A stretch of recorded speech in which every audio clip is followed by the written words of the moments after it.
बिस्मिल्लाहिर्रहमानिर्रहीम। आज का जो हमारा टॉपिक है बेटा जी वो है रेबोसोम्स के बारे में। सबसे पहले रेबोसोम्स की डिस्कवरी देखते हैं। रेबोसोम्स को किसने डिस्कवर किया था? ईमेल पैलिड एक हमारे पास साइंटिस्ट हैं, इन्होंने रेबोसोम्स को डिस्कवर किया था 1955 के अंदर। बेटा रेबोसोम्स के बारे में कहा जाता है कि ये हमारे पास टाइनी मीन्स के स्मॉल एक डेंस ऑर्गेनेलीज हैं।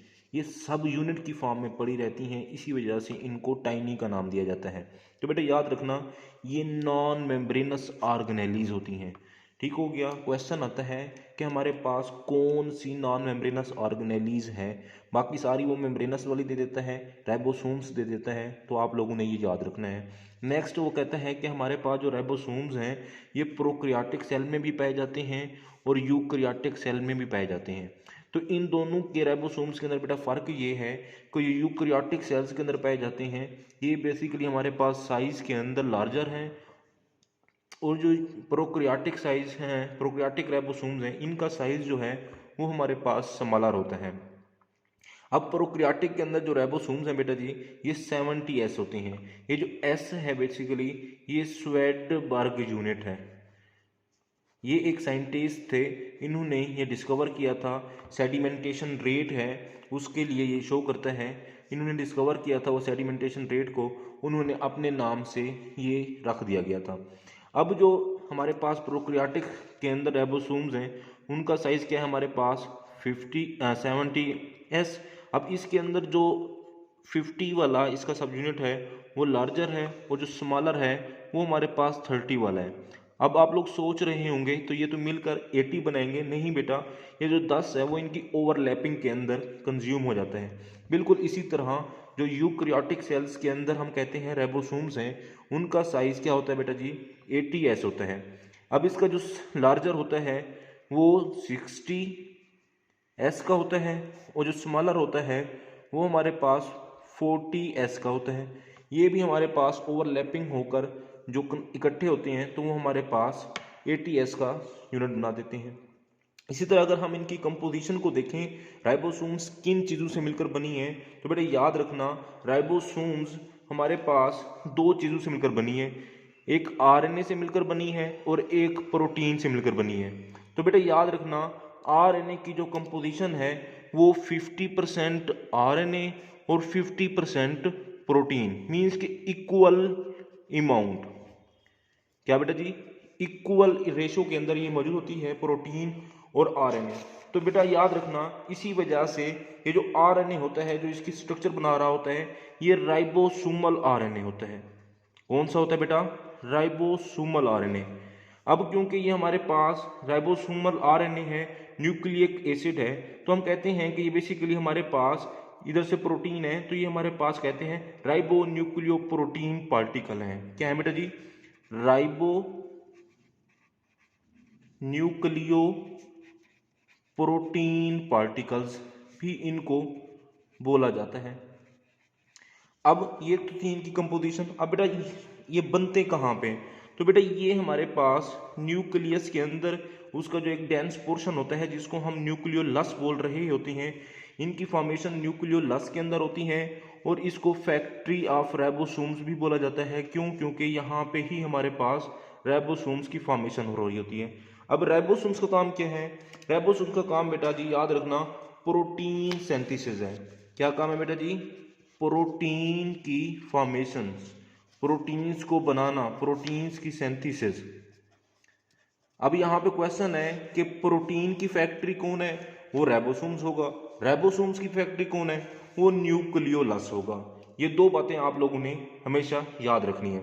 अब ये प्रोटीन की फॉर्मेशन किस तरह करते हैं? तो बेटा हमारे पास हम आप लोग जानते हैं सेल्स के अंदर जितनी भी एक्टिविटी होनी होती है वो न्यूक्लियस कंट्रोल कर रहा होता है, ऐसे है ना? तो बेटा याद रखना हमारे पास न्यूक्लियस से मैसेंजर आरएनए पैगामात मीन्स के इंफॉर्मेशन लेकर साइटोप्लाज्म में आता है। साइटोप्लाज्म में हमारे पास राइबोसोम्स के सब यूनिट जो होते हैं वो डिस्पर्स पड़े होते हैं। क्या पड़े होते हैं बेटा जी? डिस्पर्स फॉर्म में पड़े होते हैं, फ्रीली पड़े होते हैं, अटैच नहीं होते, इकट्ठे नहीं पड़े होते, ये फ्रीली पड़े होते हैं। लेकिन जब ये प्रोटीन बनाते हैं, ये तब फिर हम कहते हैं अटैच हो जाती हैं दोनों यूनिट। अब ये मैसेंजर आरएनए हम कहते हैं साइटोप्लाज्म के अंदर आ गया। अब होता क्या है कि इसी मैसेंजर आरएनए का एक 5 प्राइम एंड है और एक हमारे पास 3 प्राइम एंड है। एक 5 प्राइम एंड है, एक 3 प्राइम एंड है। अब हमारे पास होता क्या है कि इसी 5 प्राइम एंड के ऊपर जो स्मॉलर सब यूनिट है वो आके पहले अटैच होता है, फिर आके हमारे पास लार्जर सब यूनिट अटैच होता है 5 प्राइम के ऊपर। और इन दोनों की जो अटैचमेंट है इनको कंट्रोल किया जाता है मैग्नीशियम आयन की मौजूदगी की वजह से। और किसी किसी बुक के अंदर लिखा हुआ है कि यहाँ पे हमारे पास साल्ट बॉन्ड की फॉर्मेशंस भी होती है। तो बेटा याद रखना कि साल्ट बॉन्ड की फॉर्मेशंस भी होती है। अब साल्ट बॉन्ड क्या है, जो फॉस्फेट ग्रुप ऑफ आरएनए होता है और amino group of amino acids होता है, इनके दरमियान में बॉन्ड बनता है। मींस के मैंने कहा है कि फॉस्फेट ग्रुप ऑफ आरएनए और इसके बाद amino group of amino acids, इनके दरमियान में एक बॉन्ड बनता है जिसको हम क्या कहते हैं बेटा जी, सॉल्ट बॉन्ड कहते हैं। तो इन बॉन्ड को कंट्रोल कौन कर रहा होता है, मैग्नीशियम आयन कंट्रोल कर रहा होता है। ये भी हमारे पास काफ़ी दफ़ा एमसीक्यूज है। अब जब ये अटैच हो जाते हैं तो यहाँ से पॉलीपेप्टाइड बनना स्टार्ट हो जाती हैं। क्या बनना स्टार्ट हो जाती हैं बेटा, ये पॉलीपेप्टाइड की फॉर्मेशंस हो जाती हैं। तो फिर हम कहते हैं कि यहाँ से भी पॉलीपेप्टाइड बनेगी, यहाँ पे भी पॉलीपेप्टाइड बनेगी। अब यहाँ पे जब क्वेश्चन अराइज होता है कि एक मैसेंजर आरएनए होगा, उसके ऊपर बहुत सारे राइबोसोम्स के सब यूनिट अटैच जब हो जाएंगे तो कितनी किस्म्स की प्रोटीन की फॉर्मेशन होगी। तो बेटा याद रखना यहाँ पे ओनली 1 टाइप ऑफ प्रोटीन बनेगी। कितनी किस्म की बेटा, ओनली 1 टाइप की। तो बेटा यहाँ पे देखें, आप लोगों का क्वेश्चन होगा कि ये पॉलीपेप्टाइड बन रही है, ये भी बन रही है, ये भी बन रही है। तो बेटा इसका हम इस तरह से आंसर करते होते हैं कि एक ही वक्त में एक ही केस में बहुत ज़्यादा प्रोटीन बन सकती है। मीन्स की तादाद ज़्यादा हो सकती है लेकिन टाइप जो होगी वो एक ही होगी। इसके अलावा एक इम्पॉर्टेंट और क्वेश्चन आता है जो कि लास्ट पार्ट है हमारे पास, वो ये है कि हमारे पास ये जो स्ट्रक्चर बनी है कि एक मैसेंजर आरएनए के ऊपर बहुत सारे राइबोसोमल यूनिट जो अटैच हो गए हैं, ये आपस में मिलकर पॉलीसोम बना देते हैं। इस स्ट्रक्चर को क्या नाम देते हैं बेटा, पॉलीसोम का नाम देते हैं। इसके अलावा इसको एक और नाम भी दिया जाता है, इसी को पॉलीराइबोसोम भी कहते हैं। क्या बोलते हैं बेटा, पॉलीराइबोसोम्स का नाम भी देते हैं।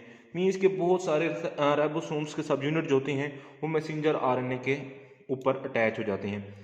अब ये तो हमारे पास था राइबोसोम्स यहाँ पे प्रेजेंट हैं अपना इसके अंदर साइटोप्लाज्म के अंदर। इसके अलावा राइबोसोम्स जो होते हैं रफ एंडोप्लाज्मिक रेटिकुलम के साथ भी अटैच होते हैं। रफ एंडोप्लाज्मिक रेटिकुलम के साथ भी क्या होते हैं बेटा, अटैच्ड होते हैं। इसके अलावा हम कहते हैं कि फ्रीली डिस्पर्स भी होते हैं साइटोप्लाज्म में। ठीक हो गया बेटा जी। बेटा इनके बारे में इनका क्वेश्चन आता है कि इनका डायामीटर कितना है, 20 नैनोमीटर जो होता है इनका डायामीटर होता है।